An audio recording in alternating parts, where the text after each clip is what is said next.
Hello. അപ്പോൾ ദേ വീടൊക്കെ പൂട്ടി ഇറങ്ങുന്നുണ്ട് ഗൈസ്. എൻ്റെ വീട്ടിലോട്ട് പോവുകയാണ്, ഉമ്മാടെയും അപ്പാടെയും വീട്ടിലോട്ട് പോവുകയാണ്. അപ്പോൾ ദേ മക്കളൊക്കെ റെഡി ഇറങ്ങിയിട്ടുണ്ട്. പെട്ടെന്ന് തന്നെ നമ്മളവിടെ എത്തി. സൈനു ബേബി നമ്മളെ കണ്ടതും പിന്നെ ഹാപ്പിയായി അവൻ. ഭയങ്കര ഇഴയലാണ് അവൻ. ഇങ്ങനെ മുട്ടുപൊക്കി എഴയത്തില്ല, നീന്തി നീന്തി എല്ലായിടത്തും പോകും. പക്ഷേ ഭയങ്കര സ്പീഡിലാണ് പോകുന്നത്. എപ്പോഴും അവൻ്റെ കൂടെ ഒരാൾ വേണം. അങ്ങനെ പിന്നെ ഡാഡായി മോനും ചിരിയായി കളിയായി ബഹളമൊക്കെ ആയി. ഡാഡാന്ന് പറയുന്നത് എൻ്റെ ഹസ്ബൻഡാണ്, എൻ്റെ ഇക്കായാണ്. അങ്ങനെ ഭയങ്കര സന്തോഷമായിരുന്നു അവന് നമ്മളെ കണ്ടപ്പോൾ. അവൻ ഈ പറയുന്ന പോലെ 3 ഫേസല്ലേ കാണുന്നത്.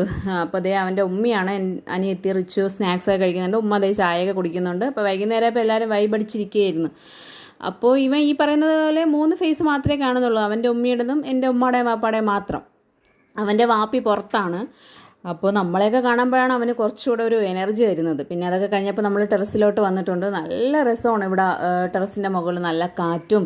പിന്നെ എയർപോർട്ടിൻ്റെ സൈഡിലാണ്, റെൻ്റൽ ഹൗസാണ്. ഉടനെ ഇവിടെ നിന്ന് മാറേണ്ടി വരും. പക്ഷെ നല്ലൊരു വ്യൂ ആണ് ഇവിടെ. നല്ല രസമാണ്. അവന് നമ്മൾ വരുമ്പോൾ മാത്രമേ ടെറസിലൊക്കെ കൊണ്ടുവരാറുള്ളൂ. പിന്നെ അതൊക്കെ കഴിഞ്ഞപ്പോൾ ഇവ ഇങ്ങനെ കണ്ണുനട്ട് നോക്കിയിരിക്കുന്നത് വേറെ ഒന്നുമല്ല കേസ്. അങ്ങനെ ഫ്ലൈറ്റ് വരുന്നുണ്ട്. ഭയങ്കര ഒച്ചയാണ് കേട്ടോ. പക്ഷേ ആ ഒച്ചയെന്ന് അവനൊരു പ്രശ്നമല്ല. കാരണം എന്ന് വെച്ചാൽ അവൻ ജനിച്ച സമയം മുതലേ അത് കേട്ട് കേട്ട് അവനക്ക് ശീലമായി. ഭയങ്കര എക്സൈറ്റ്മെൻ്റ് ആണ് അവന് ഈ ഫ്ലൈറ്റ് വരുന്നതും അത് കാണുന്നതും ഒക്കെ. ഇതിൽ കാണുന്നത് പോലെയല്ല, നമുക്ക് തൊട്ടടുത്തൂടെ പോകുന്നത് പോലെ തോന്നും.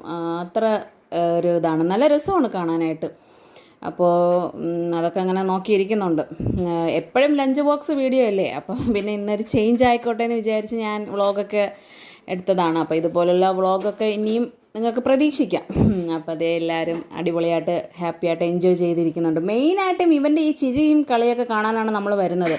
സാറ്റർഡേയിലാണ് നമ്മൾ കൂടുതലും വരുന്നത്. പിന്നെ സൺഡേ ഒക്കെ ആകുമ്പം പിള്ളേർക്ക് മൺഡേ സ്കൂൾ തുറക്കുന്നതുകൊണ്ട് വർക്കും കാര്യങ്ങളും പഠിത്തമൊക്കെ സൺഡേയിൽ തീർക്കും. അപ്പോൾ അന്ന് സമയം കിട്ടത്തില്ല വരാനായിട്ട്. പിന്നെ രാത്രിയൊക്കെ ആയപ്പോൾ നമ്മളിതേ കടലക്കറിയും ഒക്കെ വെക്കാനുള്ള പുറപ്പാടിലാണ്. എനിക്കിവിടെ വരുമ്പോൾ റെസ്റ്റാണ്. പാവം ഉമ്മായാണ് എല്ലാം ചെയ്യുന്നത്. അപ്പോൾ ദേ വീശപ്പമൊക്കെ ചുടുന്നുണ്ട്. തൊട്ടടുത്ത് തന്നെ കടലക്കറി ഇങ്ങനെ റെഡി ആയിക്കൊണ്ടിരിക്കുന്നുണ്ട്. അപ്പോൾ അത്രയേ ഉള്ളൊരു ചെറിയ വ്ളോഗാണ്. അപ്പം വീഡിയോ ഇഷ്ടപ്പെട്ട എല്ലാവരും ഒന്ന് ലൈക്ക് ചെയ്യുക, ഷെയർ ചെയ്യുക, സബ്സ്ക്രൈബ് ചെയ്യുക. വേറൊരു നല്ല അടിപൊളി വീഡിയോ ആയിട്ട് വീണ്ടും കാണാം. അതുവരെയും ടാറ്റാ ബൈ ബൈ.